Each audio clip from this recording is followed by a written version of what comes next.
8:10. Es el viernes 17 de octubre. Recuerde, ponga el arbolito, hombre. No sea así. Qué cosa, ¿eh? Pese al. Qué cosa. Pese a este plan fiscal, no se desanime. Hay que seguir adelante. Y bueno, a propósito de este proyecto que el gobierno llamó de modernización fiscal, lo que está ocurriendo en el Congreso, las reuniones que se dan fuera de ese lugar, las protestas, y lo que hemos comentado desde temprano, tenemos al economista José Luis de Ramón con nosotros para seguir tratando el tema. Ese es el tema, y va a seguir siendo el tema. Buenos días, bienvenido. Hola, buenos días, gracias por invitarme. Qué bueno. Su mirada de esta reforma que todos hemos dicho que es necesaria, retrasada desde el 12, pero cuando se ve el número en blanco y negro, como que ya es difícil, como ya se quita el entusiasmo de decir que era necesario, y todo el mundo comienza a gritar. A mí no, por favor. ¿Cuál es su mirada general de la reforma para ir a las particularidades de las mordidas que dan a cada bolsillo? Para mí fue bastante decepcionante el proyecto. En términos técnicos, en términos de equidad y sacrificio, y también en cierta manera en términos del proceso llevado para poner este paquete impositivo, porque no es otra cosa. Sí. O sea, desde el punto de vista de equidad, y quiero comenzar por ahí, el discurso del gobierno es: hay un problema, todos nos tenemos que sacrificar. Pero cuando miras cuál es la contribución que va a hacer el gobierno al sacrificio, el gobierno comienza diciendo: yo tengo 700,000 empleados, me quedo con los 700,000 empleados. Yo voy a fusionar instituciones, pero voy a fusionar instituciones y no puedo suspender a ningún empleado. Consecuentemente, ¿cómo ahorro alquiler? ¿Cómo ahorro salario? ¿Cómo ahorro aire acondicionado? O sea, es imposible, sin tú reducir el número de personas, reducir los gastos gubernamentales. De una nómina que ha aumentado en un número sustancial en los últimos años. Pero además, mando el siguiente mensaje: ustedes, al país, ustedes resuelvan. Yo le voy a subir el sueldo a mi gente, porque el proyecto le habla. Entonces, empezamos mal. Por ahí empezamos mal, porque el Estado debió sacrificar. Desde el punto de vista técnico, el gobierno tiene muchos técnicos que conocen cuáles son los problemas de macos, y utilizo la palabra con conciencia, que hay en la legislación dominicana. Ayer oía yo a la gente de los seguros decir que hace 40 años en la República Dominicana se vendían $45 millones en seguros de vida, que hoy se venden 11, pero que los dominicanos contratamos $300 millones fuera del país. Todo porque hace 40 años alguien le metió un impuesto a los seguros de vida. Entonces, cuando tú metes la pata y tardas 40 años en resolver ese problema, y viene un proyecto como este, tú esperas que eso ocurra. Y todas las cosas que sufrimos todos los que hacemos negocios, que sabemos todos que son macos, que requieren cambios en la legislación. Y en términos de equidad, lo más importante para mí es que hubiera tenido más instrumentos para perseguir la evasión y la elusión. Porque el grave problema que tiene la República Dominicana, las tasas son altas. Tú ves el ITEVI, es de los más altos de América Latina. Tú ves el impuesto sobre la renta, es de los más altos de América Latina. El problema no es de tasas. El problema es que la gente no paga. Entonces la gente no paga, ¿por qué?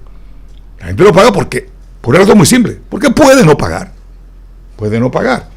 Entonces, funcionan las persecuciones tipo... en ningún país, ni siquiera en la Italia de la mano negra, cuando se trató de trancar en la cárcel a muchos políticos, eso no funciona. Lo que sí funciona son mecanismos. Que si una compañía grande, qué sé yo, cervecería, por ejemplo, le vende a un colmado, a ese colmado le retiene algo por impuesto sobre la renta. Pero le dicen al colmado, mira, eso que yo te he retenido tú lo puedes recuperar. Tú lo puedes recuperar simplemente presentando una planilla con todo lo que tú le compras y tú me demuestras que tú estás gastando menos de ahí. Entonces, del colmado comienza a pedirle comprobantes a otro. Y ahí poco a poco la economía te toma 25 años, pero tú lo amarras. Tú coges y haces una lotería fiscal. Todo el mundo va a pedir comprobantes y comprobantes. No, dame mi comprobante porque es una lotería fiscal, toda la noche rifamos una casa. Y comenzamos todo el mundo a guardar los comprobantes. Son medidas de tipo obvio, ¿verdad? Tonto, que se han utilizado en todas las partes, en muchas partes del mundo, para que la gente sea un contribuidor. Los norteamericanos, por ejemplo, tienen dos cosas: lo que dicen y lo que hacen, que no es lo mismo. Entonces, ¿qué te dicen? Tú mira, por ejemplo, cómo pagan impuestos los norteamericanos. Los norteamericanos tienen deducciones por todo. Tú puedes deducir por la casa, tú puedes deducir por los estudios, tú puedes deducir por un montón de cosas. ¿Por qué? Número de hijos. Porque te recogen información. Te recogen información. A que los médicos no pagan. ¿Cómo que los médicos no pagan? Pero si a los médicos todo lo que le pagan los seguros, se lo tienen que pagar las compañías de seguros, la data está ahí. Y le retienen. Y cuando yo le pago a un médico que no me coge seguro, yo voy al seguro y le pido una reclamación y me devuelven una parte de eso. Entonces la data está ahí. Lo que hay que hacer es preguntarlo. Y con mucha eficiencia lo devuelven. Entonces, ¿cuál es el problema en tú instaurar ese tipo de medidas para ir persiguiendo la evasión y la ilusión?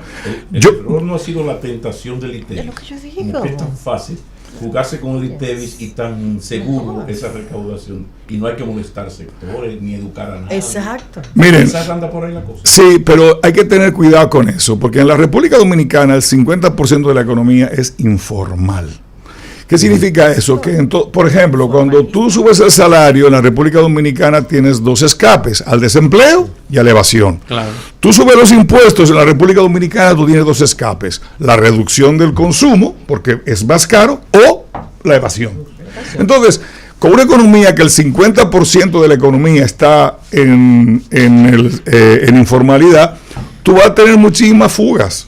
Tú vas a tener muchísimas fugas, sobre todo cuando la población tiene una actitud de esto que tú me has hecho a mí no estuvo bien y yo no voy a colaborar.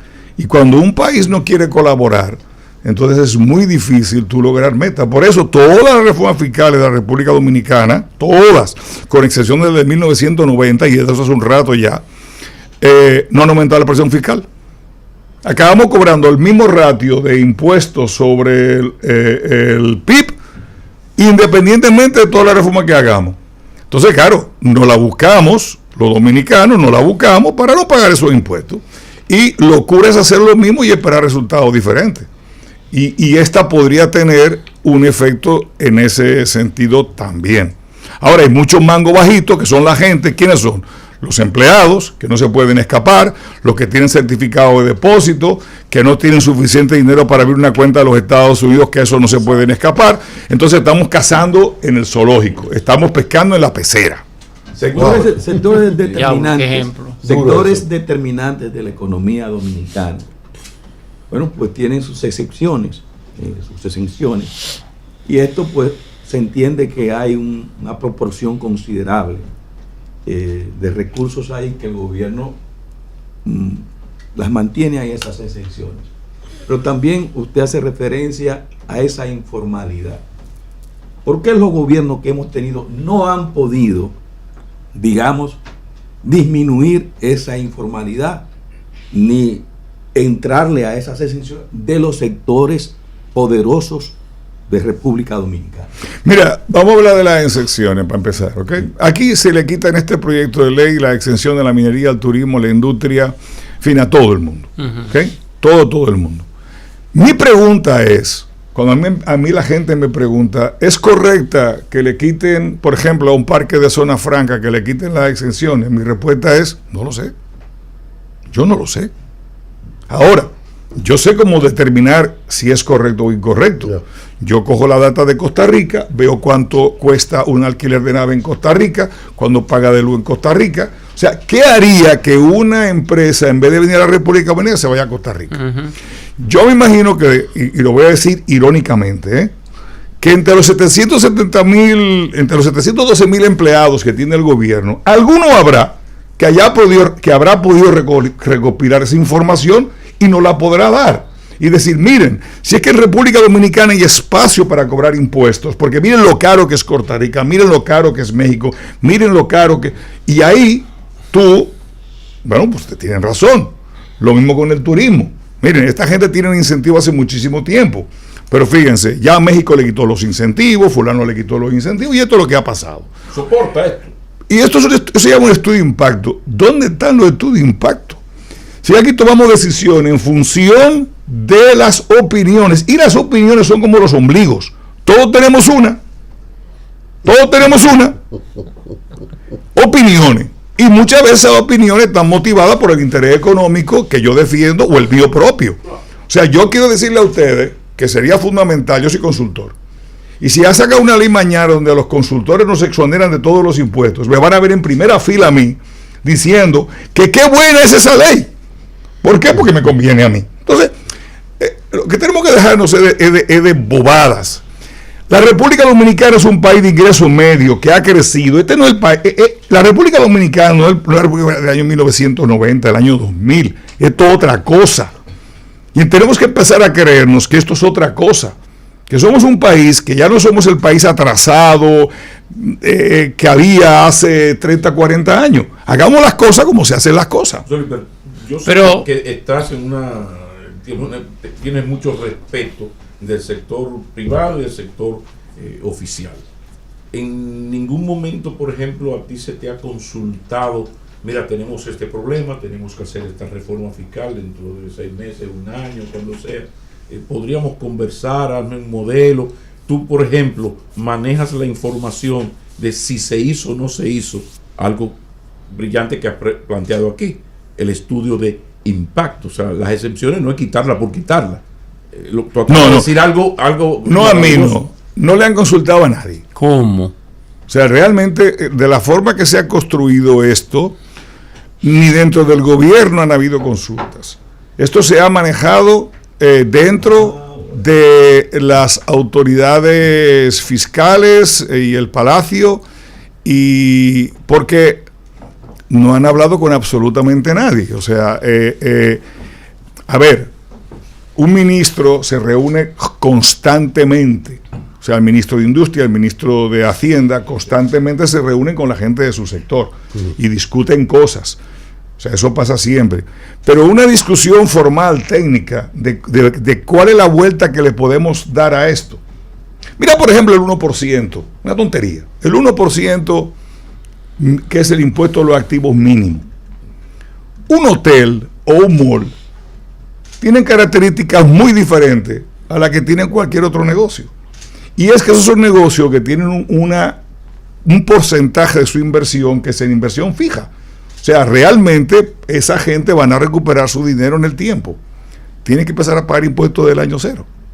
Eso no tiene ningún sentido. En ninguna parte del mundo. Entonces, esa gente, no solamente de los turistas, los de turismo, no. Yo te hablo de los malls, que no tienen incentivo. No es razonable que tengan que pagar del principio. Entonces, tú tienes que entender qué es el activo fijo, cómo funciona el retorno de esos negocios y ver de qué manera tú puedes maximizar el impuesto que tú le cobras. Ramón, tú me estás diciendo que estoy enfermo. Yo fui al médico, tú eres el médico, o al revés, yo soy el paciente y te digo, mira, me duele aquí, me duele allí, y tú me vas a examinar, ¿verdad? La medicina que tú me estás dando a mí no me gusta, o me es muy cara, o lo que sea. Ahora yo quiero quedarme primero en la enfermedad. ¿Qué tan bien o mal se ha llevado la economía que existe el cuco del default como si estuviera a la vuelta de la esquina, número uno? No, nosotros no tenemos un... ¿Y por qué se ha llegado a ese extremo? Tú tienes, por ejemplo, el cuasi fiscal, que lo reciben en el 20 en 3,000 y pico y ahora está en 7,000 y pico de millones de pesos. ¿Qué es lo que hemos hecho mal para yo saber? Primero darme el diagnóstico para yo poder comprender la mala medicina que me estás dando. Mira, nosotros hemos hecho lo siguiente durante los últimos muchísimos años. El país encontró la siguiente estrategia.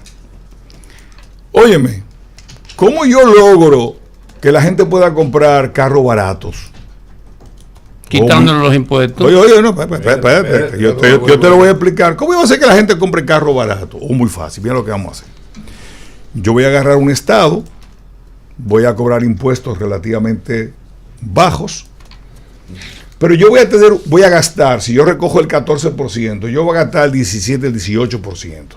¿Okay? Voy a gastar más de lo que me entra. Ajá. Y cojo ahora deuda externa en dólares para yo financiarme esa parte que yo estoy consumiendo. Como yo estoy consumiendo de esos dólares un pedacito, el resto de los dólares van a la economía dominicana. Qué chulo. Entonces ahora hay dólares para poder comprar el carro barato, que se importa con el mantenimiento de la tasa de cambio. Entonces durante muchos años hemos utilizado un mecanismo para manejar la tasa de cambio, utilizar los recursos del endeudamiento, que es un 4% del PIB entre pitos y flauta, año tras año tras año, por muchísimos años. Y la gente feliz, claro, porque no le impacta. La deuda va subiendo. Señores, que estamos en el 30, wow, eso es mucho. Señores, que estamos en el 40, estamos mucho, llegamos al 60%. Pero el problema de nosotros no es realmente en cuánto es que ha subido la deuda. Nuestro problema real es que por cada peso de impuestos que cobramos, 25 centavos en el gobierno central van dirigidos a pagar intereses, sin contar que el Banco Central interés y capital. No, interese. Tú imagínate que tú tienes un sueldo de X y cuando llega el sueldo de interés, sin amortizarle nada al capital, tú tienes que pagar el 25% de tu sueldo. Eso es la República Dominicana. No, cada año tomas prestado para pagar ese 25%. Entonces, el capital, que es lo que hay que frenar. Claro, entonces ya hemos llegado al punto que hasta ahora más o menos pagábamos los intereses con nuestros propios recursos y estamos endeudándonos para pagar intereses. Ahora, mira esta reforma. La presentación que hace el gobierno es: yo voy a cobrar 120 mil millones y me voy a gastar 110 mil. Entonces, ¿cuál es la contribución al déficit? Ahí quería esa yo no la entendí, honestamente. Exacto, ahí quería yo ir. Buenos días, señor José Luis de Ramón, economista, consultor, con él estamos conversando en esta mañana. Ahí quería situar mi pregunta, porque hace un rato usted iniciaba diciendo, bueno, lo que pasa es la actitud de un pueblo que no está de acuerdo con colaborar. Un poco lo estoy refraseando. Sí. Pero es que no se nos crea la cultura, porque si tú me dices que vas a recaudar para mejorar tantas cosas y como usted acaba de decir, o sea, voy a gastar 110 de los 120 que recaude, por ejemplo. Entonces, ¿cómo creamos cultura cuando nos anuncian todo esto y en esta semana se manda una agenda presidencial diciendo que el presidente de la República va a inaugurar el inicio de la construcción de un parqueo de la Dirección General de Impuestos Internos? Es un simbolismo. Entonces, ¿cómo podemos lograr que una nación, al margen del clientelismo, pueda hacer una reforma y nos involucre a todos y todos digamos, sí, Rosario, tienes que dar 50, Cristian 50, fulano tal, pero míralo aquí donde lo voy a gastar bien? ¿Cómo lo hacemos? Bueno, el gobierno ha hecho un planteamiento de cómo él piensa gastar el dinero, ¿verdad? Mi pregunta es esta: todos los seres humanos somos cooperadores condicionales. Hay una fila, nadie se cuela, yo no me cuelo. Uno se cuela, todo el mundo se cuela. Claro. Simplemente. Esa es la única razón por la cual la fila funciona en otros países y aquí son un desorden. Entonces, el gobierno debió empezar dando ejemplo. Yo no voy a hacer más presentaciones donde voy a poner una pantalla que cuesta todos los miles de dólares para yo anunciar que, no sé, cosas que las pueden decir en el mismo palacio, que hay una sala excelente de periodistas para tú anunciar lo que sea. Entonces, si tú no envías un mensaje de que tú estás en austeridad, o sea, que tú realmente estás consciente y preocupado por el problema, me lo tienes que transmitir a mí, porque si tú estás cool, ¿verdad? Usando una palabra que usan los jóvenes. No, yo estoy tranquilo, yo no tengo problema. A mí, mira qué bonito, mira qué chulo. Y aquí se gasta el dinero y tú lo ves, wow, qué bonito. Tú dices, pues entonces, ¿para qué tú quieres dinero?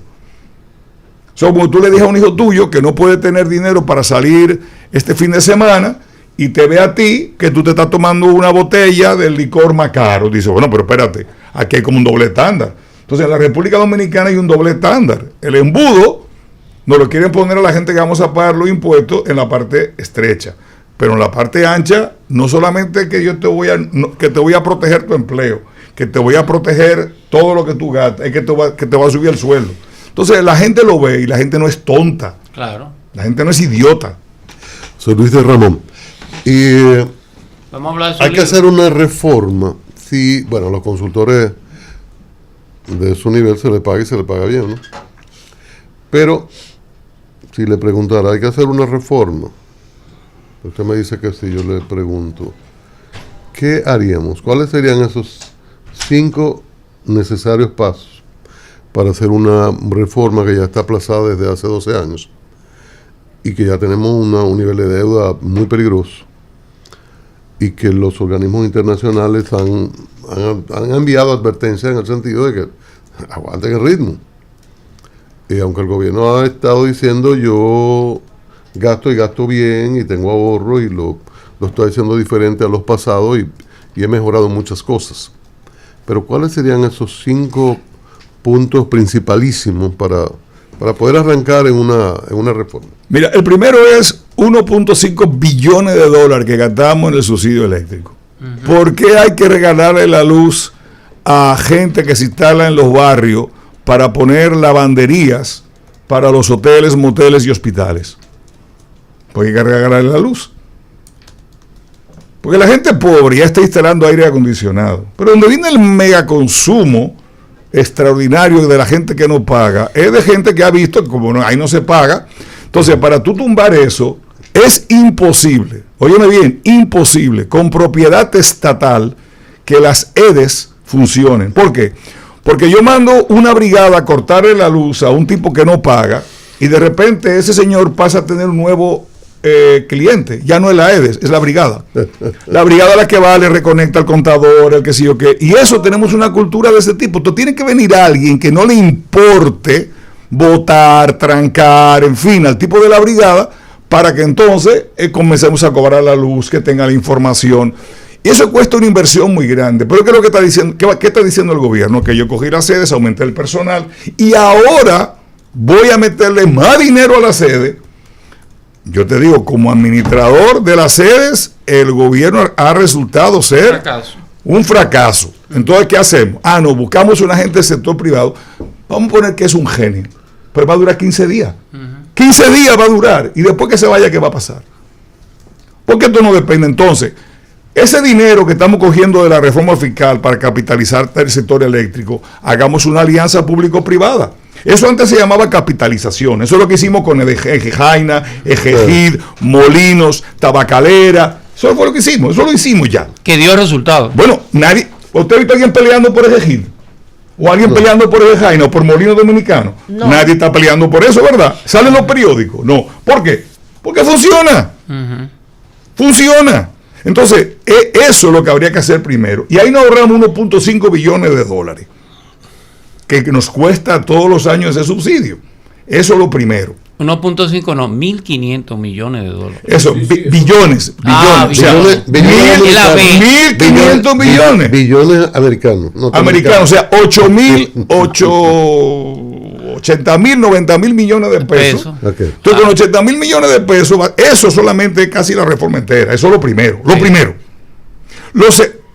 Y entonces nos quitamos la necesidad de tener que invertir en el sector, porque diríamos, yo tengo esto, todo este mercado, todas estas instalaciones que hay, tú pones la diferencia para que tengamos 50-50 y con eso nosotros hacemos un sector eléctrico eficiente y que funcione. La segunda cosa es que tú tienes que concentrarte en la evasión. Entonces, para concentrarte en la evasión, lo que habría que hacer es grabar absolutamente todo con el ITEVI. Pero con 2 tasas. Los españoles tienen 4. O sea, de vuelta, yo te voy a lo que hacen y lo que dicen.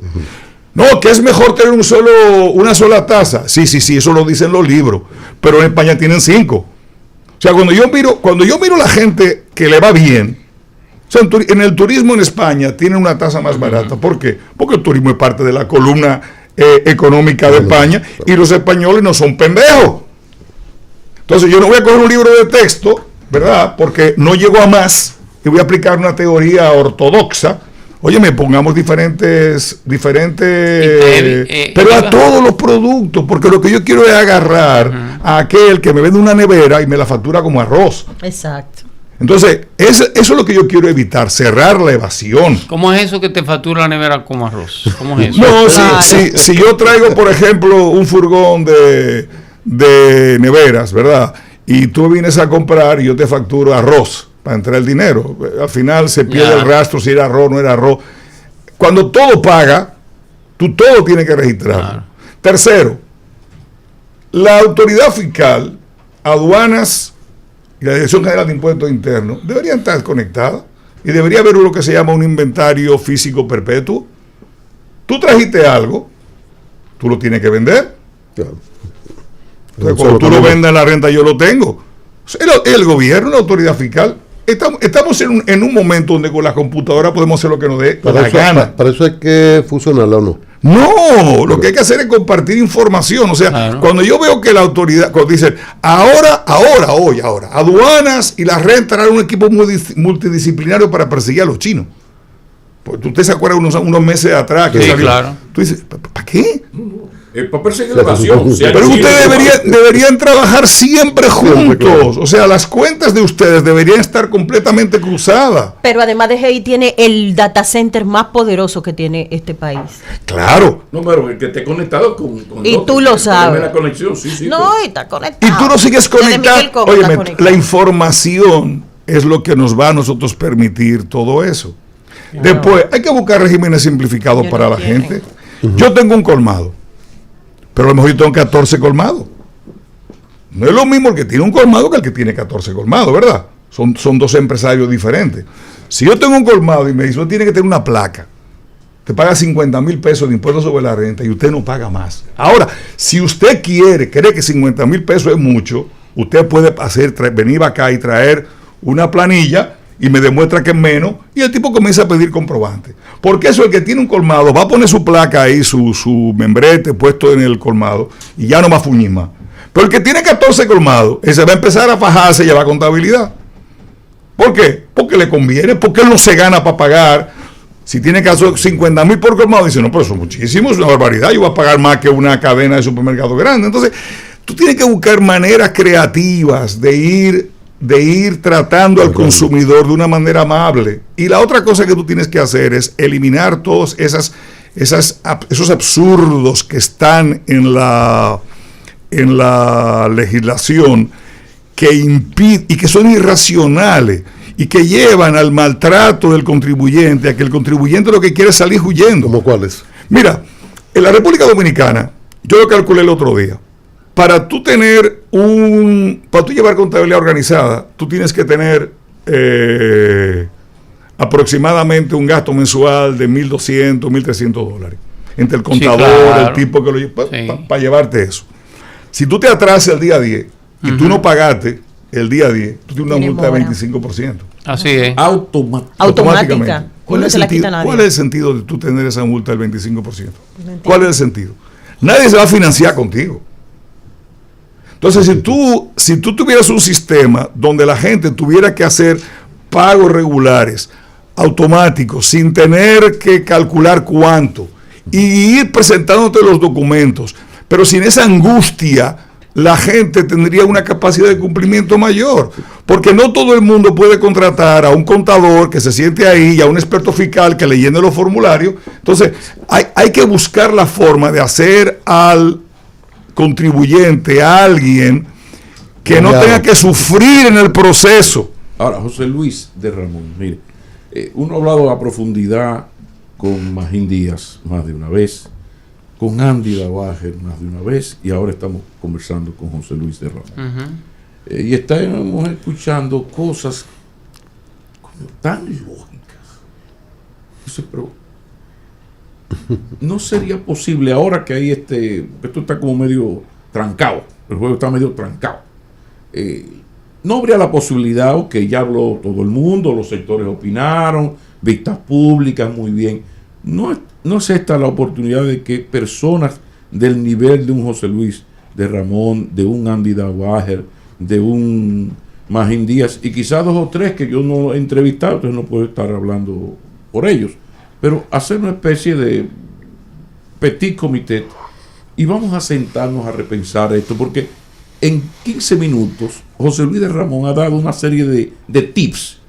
Yo sé, pero ¿y por qué? O sea, ¿por qué no lo pensaron? O sea, las cosas que tú has mencionado, yo me refiero a las que no afectan a los grandes sectores poderosos, que a veces son muy lógicas, sí, pero métele el brazo a la Iglesia Católica o al CONEP. No. Tú estás hablando aquí cosas totalmente realizables. ¿Tú no crees viable? ¿Estarías tú dispuesto a ser parte de un pequeño comité que... Espérate, que estamos trancados esto. Ya escuchamos. Vamos a sentarnos tranquilos. Café Santo Domingo, agua, y a repensar todo esto. ¿Tú no lo crees? Como que mira, yo he ayudado... la palabra ayudar es mala, porque uno no ayuda. Pero yo he trabajado cuando me han pedido participación, y aparte... yo no le cobro al gobierno, o sea, por filosofía. O sea, yo no le cobro. ¿Cómo es eso? No, porque básicamente ese tipo de trabajos así no son una cosa muy sustancial y muy... O sea, lo que tiene que haber es un diálogo. ¿Te parece a mí? O sea, tiene que haber un diálogo, muy franco, porque... Yo te decía que una de las decepciones que yo había tenido también con esta reforma era el proceso, la parte de ausencia, que yo creo que es un tema de democracia. Si tú ves los últimos estudios que nosotros tenemos, que ha sacado el Ministerio de Economía, cada vez los jóvenes dominicanos creen menos la democracia.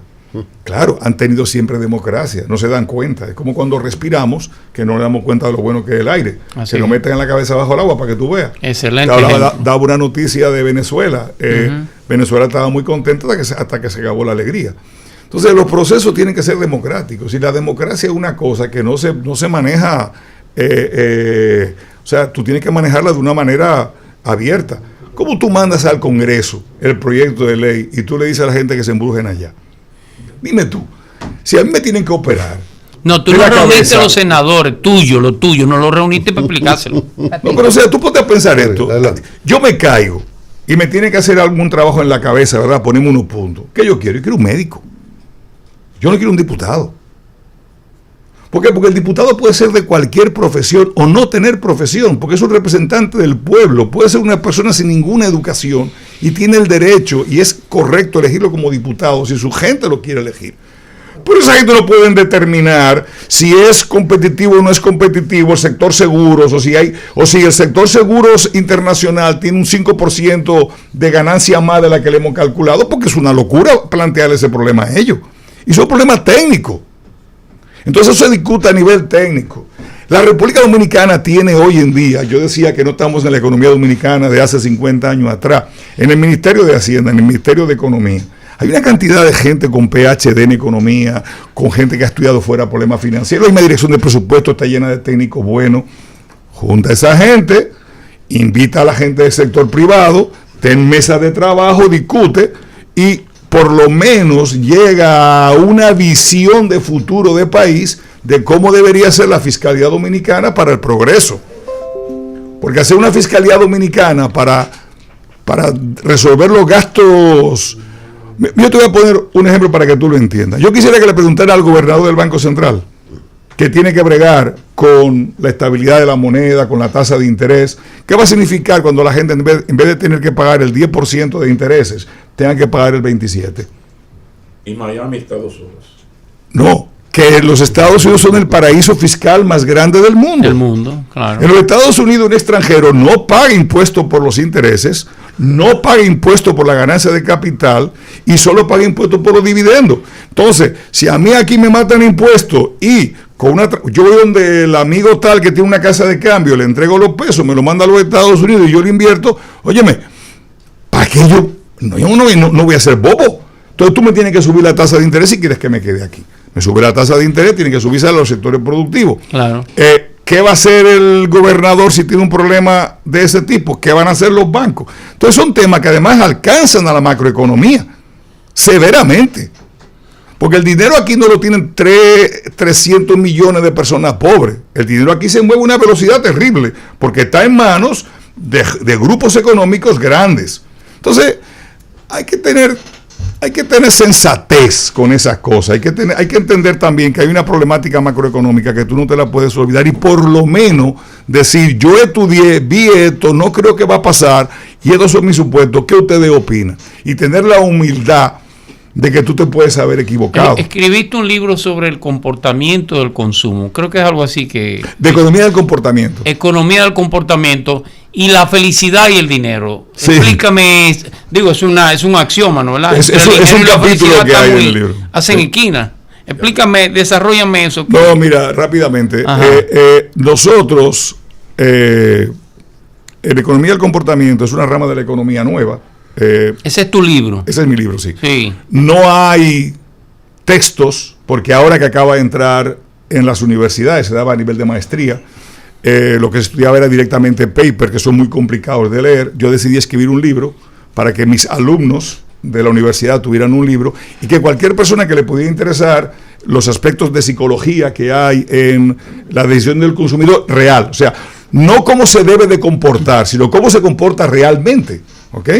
Entonces, cuando vamos, una de las cosas que nosotros hemos dicho durante siempre es, hay que crecer, aunque nos llevemos el planeta, ¿verdad? ¿Por qué hay que crecer? Porque tenemos que hacernos ricos. Ahora, la riqueza da felicidad. Bueno, pues hay muchos estudios sobre eso. Bueno, por lo menos nos acerca, ¿sabes? Entonces, ¿qué pasa? Lo que sí hemos descubierto es lo siguiente, que hasta $70,000 al año, que es un monto importante, todos los test posibles que se le puedan hacer a un ser humano hacen que esa persona esté más feliz. Por eso los países ricos son más felices que los países pobres. Pero que a partir de ese nivel no hay ningún aumento, ni en los niveles de estrés, que es uno de los indicadores, no aumentan tampoco los sentimientos positivos, sentimientos de afecto, de risa, de alegría. Perdóname, no entendí. Hasta $70,000. Tú aumentas, si aumentas el ingreso, aumentas todo el bienestar, aumentas sentimiento positivo. Y después de $70,000, no, se queda plano. O sea, se queda igual. No, que el dinero es aquello de nadie debería ser tan pobre que solo tenga dinero. Porque después de una cantidad, en este caso $70,000 anuales, no te creas que porque tú te pases de ganar 70,000 a ganar 400,000 al año, no te aumenta la felicidad. El dinero es importante en la felicidad. De 0 a 70,000. Claro, ahí sí, ahí. O sea, el dinero tiene la capacidad. 3 millones de pesos. El dinero tiene la capacidad de resolver muchos problemas. O sea, el dinero tiene la capacidad de resolver muchos problemas. $70,000 son como 3 millones de pesos. 4 y pico. Sí. 4 y pico. 7 por pero todavía yo anuales. ¿El libro dónde se puede conseguir? Bueno, se agotó. Ahora está en Amazon nada más, se agotó y lamentablemente se agotó, está en Amazon. En Amazon y estamos sacando, lo que pasa que vamos a sacar una segunda edición porque yo he decidido añadir 2 capítulos, uno sobre desarrollo económico, o sea, por qué los pobres no hacen cosas que los ayudan a salir de la pobreza, y sobre banca y seguros, otro capítulo, y entonces bueno, está en el proceso de diagramación y lo debemos tener en imprenta. ¿En tu oficina cuántos economistas tú tienes, tu equipo en tu oficina? Bueno, tú sabes que yo salí, son 2 o 3, ya tú no estás en... Yo me retiré, entonces, te comillas, porque ahora trabajo más que antes, pero en mi oficina yo tengo 2 pasantes y yo. Exacto, esos muchachos, tú les regalaste el libro, tú no se lo vendiste. No, yo no se lo vendí. Pablo, por favor. Gracias, ese es un dato importante para este programa, porque ese señor acaba de presentar un libro y lo estamos esperando. Espero que me lo compren. No, el libro no ha llegado porque se agotó. Mira, o sea, tu compañero, no es a nosotros, no, es de tu Ramón. compañero de oficina que tú lo ves todos los días. como lo vemos El nosotros a señor ellos. hizo una primera edición, nos vendió el libro, 2,000 pesos. A todos. Muy buen libro. Él sabe lo caro Ahora que es hizo imprimir. otra edición. Va a Y ser estoy esperando que me lo tú has compre. planteado, va a agregar cosas, pero él quiere que le paguemos 2.500 más. O sea, 4.500 pesos. Oye, Que lo sufrimos diariamente durante ahora todo. entiendo la- Lo padecemos. Oh, No es que- No, ahora no. entiendo la infelicidad de mi mujer, que no llegamos a 70 mil. Claro, entonces, pero sí. No, te está tomando el Es pelo. una No llegamos colecta. ahí, ¿no? Eso, tú no estás vendiendo libros, tú estás haciendo una colecta. Excelente eso. Está buena esa. Bueno, José Luis de Ramón, economista, ha estado con nosotros. Importante su visión, su punto de vista sobre este tema de la reforma fiscal y lo que ha planteado su propuesta. Hay gente que solo se queda en la queja, pero es importante esto de las opciones, de ver caminos diferentes en esto tan complejo que es el estómago, la posibilidad de empleos, la posibilidad de vivir, de llegar a esos 70,000 mensuales algún día. Bueno, de nuevo las gracias a José Luis de Ramón y una recomendación a un consultor que ha hecho muchas recomendaciones No, pero- y que se ve que es un hombre práctico, Sí, hay. español, dominicano, un hombre práctico. Esa oficina hay que remodelarla ahora. Sí, la oficina, la casa, ahí en la San Martín, Ay. 183. Tiene ya muchos años en República Dominicana, conoce bien la ciudad. Y casi esquina Máximo Gómez a la derecha hay un parqueo amplio y un letrero grande que dice materiales industriales. Ay.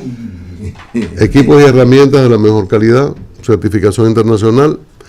Si le dice que te mandamos desde el programa diario, hay una reducción importante. Pero se agradece. Se agradece. Muy importante. Materiales industriales, una ferretería completa. De nuevo las gracias al economista José Luis de Ramón. El momento es ahora. Diariamente te ofrecemos lo que ocurre en suelo nacional en